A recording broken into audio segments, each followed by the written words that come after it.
Good afternoon. It is Friday, June 12th, 2026. In today's passage, Jesus is continuing to explain the ministry of John the Baptist and how the religious leaders are all being hypocritical about how they treated John and how they're treating Jesus. In Luke chapter 7, verses 29 to 35, and I'm reading from the New Living Translation, second edition, it says, "When they heard this, all the people, even the tax collectors, agreed that God's way was right, for they'd been baptized by John. But the Pharisees and experts in religious law rejected God's plan for them, for they had refused John's baptism. To what can I compare the people of this generation?" Jesus asked. "How can I describe them? They're like children playing a game in the public square. They complain to their friends, 'We played wedding songs and you didn't dance. So we played funeral songs and you didn't weep.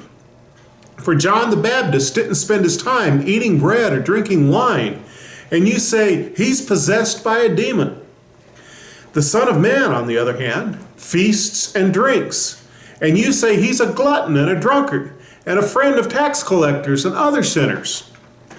But wisdom is shown to be right by the lives of those who follow it." In other words, Jesus said, you religious leaders are going to fuss and complain about anybody that speaks for God. John had a very distinctive prophetic style, full of self-denial, and a true lifestyle of poverty. You said that was wrong. But then I come along and I eat and drink and attend dinner parties with sinners and tax collectors. And now you say that's wrong. Well, make up your minds. Be consistent with your criticisms. Then he says, wisdom is shown to be right by those whose lifestyle is consistent with their words.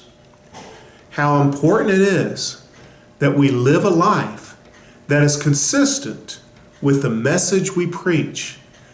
It's one thing to say something, it's another thing to live something.